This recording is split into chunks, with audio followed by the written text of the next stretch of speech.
کہ اپنے پر پھیلا دے، زخمی پرندے کی طرح ذبح ہونے کے لیے تیار ہو جا، ان کی ہر بدتمیزی کے آگے آہ نہ کر لبوں کو سی، عشق ہے دل لگی نہیں، سینے پہ تیر کھائے جا، آگے قدم بڑھائے جا، یعنی زبان حال سے کہہ دے کہ ہاں ستائے جا۔ وہ یہ کرتا ہے، وہ یہ کرتی ہے، اسے یہ نہیں آتا، اسے یہ نہیں آتا، اسے وہ یوں سناتی ہے، وہ یوں سناتا ہے، وہ یوں کرتی ہے، وہ یوں کرتا ہے۔ یہ آج کے اخلاق ہیں۔ کوئی آنکھ ایسی نہیں ہے جو خوبیاں ڈھونڈے، جس آنکھ کو دیکھو اس میں دوربینیں فٹ ہیں عیب پکڑنے کے لیے۔ کاش کوئی آنکھ ہوتی جو خوبیاں دیکھتی، کوئی زبان ہوتی جو خوبیاں بولتی۔ ہائے ہائے، اللہ درجے بلند کرے سعید احمد خان رحمت اللہ علیہ۔ مولانا سعید احمد خان، ایک شخص میری زندگی میں آیا، یہ سارا مضمون میں اس کی صحبت سے سمجھا ہوں، کتابوں سے نہیں سمجھا، مجھے کتابیں زبانی یاد تھیں، میں کتابوں کا حافظ تھا، لیکن اللہ کی قسم میں مضمون کتابوں سے نہیں سمجھا، یہ میں اس بندے کی صحبت سے سمجھا کہ اخلاق سیکھنے پڑتے ہیں۔ اخلاق سیکھنے کی چیز ہے، یہ پڑھنے سے نہیں آتے، یہ پڑھانے سے نہیں آتے۔ ممکن ہے بخاری پڑھانے والا بد اخلاقی کے انتہا پر ہو، بخاری پڑھنے والا بد اخلاقی کے انتہا پر ہو، کہ یہ چیز پڑھنے سے نہیں آتی، سیکھنے سے آتی ہے۔ پڑھا، کتابیں زبانی یاد کی، چٹائیوں کے ساتھ سل کے بیٹھ کے پڑھا، نہیں سمجھ میں آئے، ایک ہستی کو دیکھا، ایک اخلاق والے کو دیکھا، اس کے ساتھ چند صبحیں گزری، چند شامیں گزریں جو میری زندگی کا سب سے قیمتی اثاثہ ہیں، تو پھر مجھے پتا چلا کہ اخلاق کسے کہتے ہیں، اور اخلاق بھی سیکھنے کی چیز ہے، اور اخلاق ہی انسانیت کا نام ہے۔ بد اخلاقی ہے تو انسانیت نام کی شے کوئی نہیں۔ میرے رب کو زیادہ تسبیحات کی ضرورت نہیں ہے، یوں ممبر پہ بیٹھ کے لمبی تقریروں کی میرے رب کو زیادہ ضرورت نہیں ہے۔ بچھ جاؤ، پھٹ جاؤ، مٹ جاؤ، لٹ جاؤ، اور اللہ کے دربار میں اونچا مقام پالو۔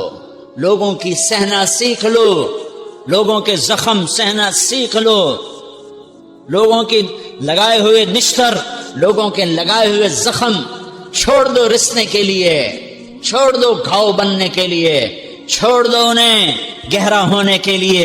یہ جتنے گہرے ہوں گے اتنا تم اللہ کو محبوب نظر آؤ گے۔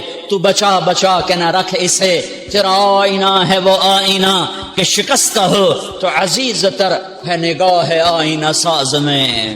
اسے ٹوٹنے دو، اسے ٹوٹنے دو، توڑنے والوں کو کہہ دو آ جاؤ ادھر آ ستمگر، ہنر آزمائیں تو تیر آزما، ہم جگر آزمائیں۔ لوگوں کو بولنے دو، عورتوں کو بولنے دو، تم سنتی جاؤ اور سہتی جاؤ اور پیتی جاؤ اور اف نہ کرو اور آہ نہ کرو۔ تم وقت کی رابعہ بصری ہوگی، تم وقت کے جنید بغدادی ہوگے۔ بڑے بڑے مجاہدوں والے اور بڑے بڑے بڑے بڑے عبادات والے، بڑے بڑے عبادات کے قطب مینار، اللہ کی قسم تمہاری گرد نہیں چھو تمہاری گرد کو نہیں پا سکتے۔ تمہیں پہنچنا تو کہاں ہے، تمہاری گرد کو بھی نہیں پہنچ سکتے ہیں۔ اگر تم اپنے اخلاق قابو کر لو، اپنی زبان پہ قابو کر لو، لوگوں کی دل آزاری پہ چپ رہنا سیکھ لو، لوگوں کی تکلیف پر چپ رہنا سیکھ لو، اور لوگوں کی بدتمیزی پر چپ رہنا سیکھ لو، اور برے سے اچھا بننا سیکھ لو، برے کے سامنے مسکرانا سیکھ لو، تانے سن کر بھی مسکرانا سیکھ لو، تو تمہیں زیادہ نفلوں کی ضرورت نہیں پڑے گی، تمہیں لمبی لمبی تہجد کی ضرورت نہیں پڑے گی۔ تم وہاں پہنچو گے جہاں کوئی نہ پہنچ سکے گا، تم ادھر جاؤ گے جہاں کوئی نہ جا سکے گا، تمہارے مقامات کو کوئی پا نہ سکے گا آخرت میں، نہ دنیا میں نہ آخرت میں۔ اپنے اخلاق بناؤ، اپنی آخرت کو بنانا ہے تو اس نفس کو پاکیزہ کرو۔ یہ نفس پاک ہوتا ہے دو باتوں سے، ایک عبادات سے، ایک اچھے اخلاق سے، اور یہ غلیظ ہوتا ہے، ناپاک ہوتا ہے عبادات کو چھوڑنے سے اور بد اخلاقی کا شکار ہونے سے۔ بد اخلاقی سب سے بڑی غلاظت اور کبیرہ گناہ سب سے بڑی غلاظت ہے، اور عبادات سب سے بڑی خوراک ہے، سب سے بڑی پاکیزگی ہے، اچھے اخلاق سب سے بڑی خوراک ہے، سب سے بڑی پاکیزگی ہے، گناہوں کا چھوڑ دینا سب سے بڑی طہارت ہے۔ یہ کرو گے اللہ تمہیں چمکائے گا، تمہاری دنیا بھی بنائے گا، تمہاری آخرت بھی بنائے گا۔ یہ اخلاق سیکھنے پڑتے ہیں، عبادات کو سیکھنا پڑتا ہے۔ اللہ کے راستے میں جاؤ، اللہ کے راستے میں پھرو، اور اپنے اخلاق بھی بناؤ، اپنا ایمان بھی بناؤ، اپنے کردار کو بھی بناؤ، اور مرتے دم تک یہ محنت کرتے رہو کرتے رہو کرتے رہو۔ کرتے کرتے موت آ گئی تو جو ادھورا پن ہے اللہ دور کر دے گا، جو ادھورا پن ہے اللہ دور کر دے گا۔ اور کوشش کرو 24 گھنٹے کی زندگی میں اس زبان پہ خیر کے سوا کچھ نہ نکلے۔ تم بے شک فرض نماز پڑھو، تسبیحات مسنون نہ پڑھو، تو لمبے ذکر نہ کرو، لمبے قرآن نہ پڑھو، لمبے نفل نہ پڑھو، میری ایک مان لو، یہ زبان پہ قابو پالو، اس زبان کو بند کرنا سیکھ لو، اسے ہونٹوں تلے، اسے دانتوں تلے دبانا سیکھ لو، یہ ہونٹوں کے در بند کرنا سیکھ لو۔ یہ مدرسے کے طلبہ نظر آ رہے ہیں، ان کو شیطان کوئی دعوت دے گا شراب پیو، ان کو کوئی شیطان دعوت دے گا کہ جوا کھیلو، ان کو دعوت دے گا غیبت کرو، ان کو دعوت دے گا فلاں کی برائی کرو، ان کو دعوت دے گا اس کے عیب ڈھونڈو اور اس کو چسکے لے لے کر بیان کرو۔ یہ اس گناہ کی مار دیتا ہے، اس میں ایسی مار دیتا ہے کہ نمازیں صاف ہو جاتی ہیں، عبادات صاف ہو جاتی ہیں، علم صاف ہو جاتا ہے، تبلیغ صاف ہو جاتی ہے۔ ہمارے استاد مولانا زار شاہ صاحب رحمت اللہ علیہ ہمیں فرمایا کرتے تھے، جب وہ کبھی غیبت کی نفرت بٹھاتے تو فرمایا کرتے تھے تم سب سے زیادہ کمائی کرنے والا طبقہ ہو طلبۃ العلم، لیکن ایک بول بول کر ساری کمائی پہ پانی پھیر دیتے ہو۔ تو میرے بھائیوں چاہے دین والے ہو چاہے دنیا والے ہو، مدرسے والے ہو کالج والے ہو، ایک عبادت کو بناؤ، ایک اپنے اخلاق کو بناؤ، تو اللہ تمہارے ساتھ ہے، دنیا بھی تمہاری ہے، آخرت بھی تمہاری ہے۔ اگر اللہ کو ساتھ نہ لیا اور اس نفس کو پاکیزہ نہ کیا تو یہ جہان بھی برباد ہے، اگلا بھی برباد ہے۔ اسے پاک کرنے کی نیت آج سے نیت کرو کہ اسے انشاءاللہ پاک کرنے کی کوشش کریں گے۔ تو نیت کرتے ہو سارے کہ اسے پاک رکھنا ہے۔ کبھی کوئی دھبا لگ جائے لگتا رہے گا، انسان جو ہے تو فوراً دھونے کی، جیسے کرتے پہ دھبا لگ جائے تو فوراً دھونے کی کوشش کرتے ہیں، اسے دھونے کی کوشش کرو۔ آنسوؤں کا پانی بس بڑے سے بڑے داغ کو دھونے کے لیے آنسوؤں کا پانی چاہیے، اور زیادہ پانی بھی نہیں چاہیے۔ ایک مکھی کے سر کے برابر تمہاری آنکھوں کے کٹوروں میں آنسو تیر گیا جو صرف تمہارے اندر کو تر کر گیا، باہر نہ نکل سکا۔ تمہاری آنکھ اتنی بخیل ثابت ہوئی کہ تمہیں آنسو کا ایک قطرہ نہ دے سکی، لیکن اتنا دے دیا کہ تمہارے کنارے بھیگ گئے۔ تو تمہارے بڑے بڑے داغ اللہ دھو کے صاف کپڑا تمہیں ہاتھ میں پکڑا دے گا، تمہارے ہاتھ میں پکڑا دے گا۔ تو جب ہو جائے توبہ کرو، جب ہو جائے آنسوں سے صاف کرو، آنسو نہیں نکلتا تو آہوں سے صاف کرو، تمہاری آہیں بھی اس سے صاف کر دیتی ہیں، تمہارے آنسو بھی اس سے صاف کرتے ہی کرتے ہیں، تمہاری آہیں بھی اس سے صاف کر دیں گی۔ تم کہتے ہو جی دل بڑا سخت ہے، آنسو نکلتا ہی نہیں، تو تم کچھ آہ ہی بھر دو اللہ کے آگے، تو وہ بھی تمہیں کہاں سے کہاں پہنچا دے گی۔ سب سے اعلیٰ درجے کا اسلام کیا ہے؟ من سلم المسلمون من لسانہ و یدہ۔ زندگی میں یہ طے کر لو، کوئی کتنا ہی تمہیں دکھ پہنچائے، کوئی کتنا ہی تمہاری بے عزتی کرے، چپ ہو جاؤ، سہ جاؤ۔ مرنے والے کی کیا عزت کیا ذلت، میں نے تو مر کے دیکھا ہے، اور مجھے یہ حدیث سمجھ میں آئی ہے بڑی اچھی طرح، موتو قبل ان تموتو، کہ مرنے سے پہلے مر جاؤ۔ اس وقت اگر میں مر جاتا تو مجھے کوئی گالیاں دیتا تو مجھے کیا نقصان تھا، اور مجھے کوئی نعرے لگاتا میرے لیے تو میرا کیا نفع تھا۔ تو مرنے سے پہلے مر جاؤ، کوئی تمہیں برا بھلا کہے تو تمہارا کیا نقصان، تمہیں کوئی واہ واہ نعرے لگائے تمہیں کیا نفع ہے۔ اگر اللہ راضی ہے تو مردہ باد اور زندہ باد سے بے نیاز ہو۔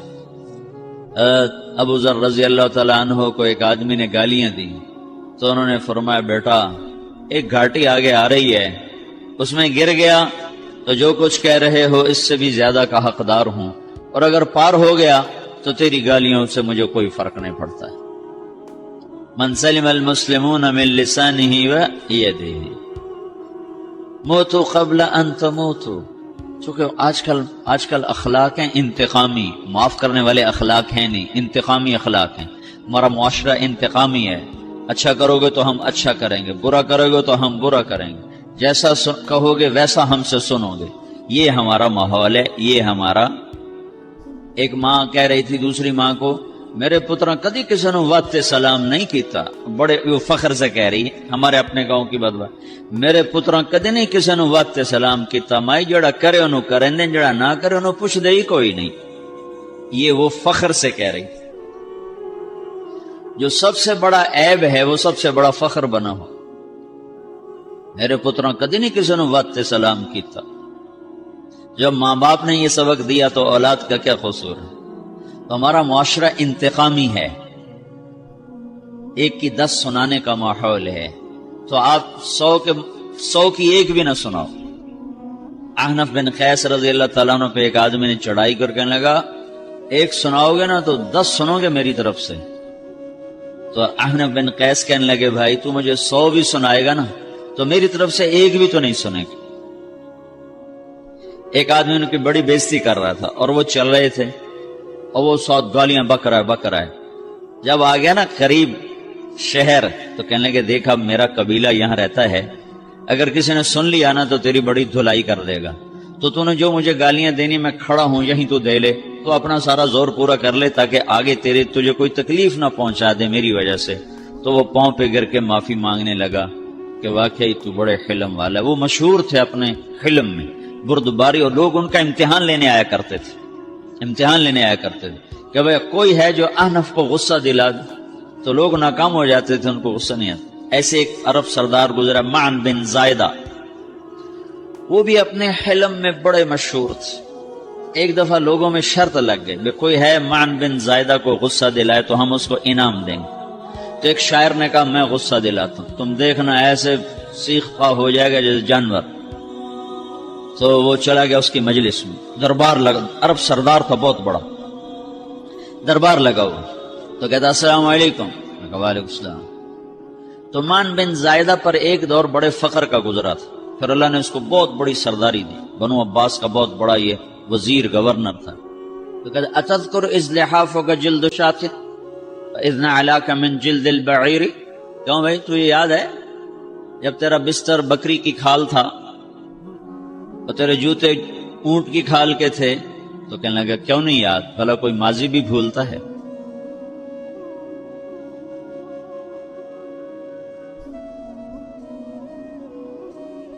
تو وہ کہنے لگا، پہلا وار تو خطا گا، کہ سبحان الذی آتاک ملکا وعلمک الجلوس علی السریر.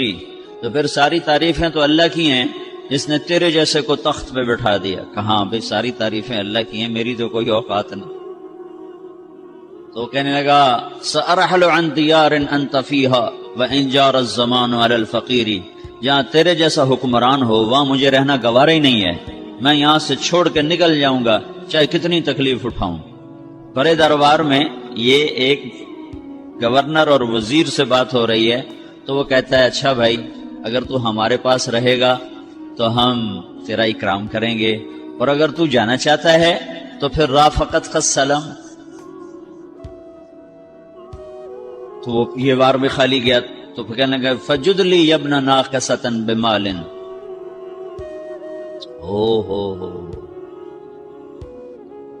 او گندی ماں کے بیٹے، مجھے کچھ عطا بھی کر، میں بغیر پیسے کے سفر کیسے کروں گا. عرب کو کسی کو بھی ماں کی گالی دے دینا، پھر عرب سردار ہو. فجد لی یبن ناقصۃ بمال. بری ماں کے بیٹے مجھے کچھ پیسے بھی دے، میں نے جانا ہے. میں کہا بھائی اس کو 3000 دے دیا جائے. اللہ. تو کہنے لگا، قلیل ما آتیتنی وانی لأطمع منک فی الکثیر. یہ تو بہت تھوڑا تو نے دیا ہے، مجھے اور دے. کہا اچھا بھائی 3000 اور دے دو. تو وہ شاعر کی بھی آنکھیں پھٹ گئیں. کہنے لگا، اب ٹھہر جا اب میں تیری اصل تجھے بتاتا. سألت اللہ ان یبکیک ذخرا فما لک فی البریۃ من نذیر میں اللہ سے دعا کرتا ہوں اللہ تیرے جیسوں کو سلامت رکھے، تیرے جیسا دنیا میں کسی ماں نے جنا ہی کوئی نہیں۔ فمنک الجود والافضال حقا وفضل یدیک کالبحر الغزیر، تو ہی سخی ہے، تو ہی کریم ہے، اور سمندر بھی تیری سخاوت کے آگے کچھ نہیں ہے۔ تو نے کہا اچھا بھائی تو نے ہماری برائی کی، ہم نے تمہیں 6,000 دیے، اب تو نے ہماری تعریف کی، اب 10,000 اور دے دو اس کو۔ باتیں ہی رہ گئیں، باتیں ہی رہ گئیں۔ کہاں سے لائیں ایسے لوگ؟ ہمارا معاشرہ انتقامی ہے، بدلہ لینے کا ہے، بدلہ لینے کا۔ تو میرے ساتھ کیا میں نے بھی کرنا ہے۔ تو اعلیٰ درجے کا اسلام یہ سکھا رہا نہیں چپ ہو جاؤ، سلامت بن جاؤ، سلامتی بن جاؤ، سلامتی کی علامت بن جاؤ۔ من سلم المسلمون من لسانہ ویدہ۔ اب وہ سوال کرتا ہے یا رسول اللہ ای الایمان افضل، سب سے اعلیٰ درجے کا ایمان کیا ہے؟ اسلام کیا ہے؟ کلمہ، نماز، روزہ، حج، زکوٰۃ۔ اعلیٰ درجے کا اسلام کیا ہے؟ من سلم المسلمون من لسانہ ویدہ۔ یہ اخلاق کا ادنا درجہ ہے، ادنا درجہ ہے۔ ادنا درجے پر پہنچ کر آپ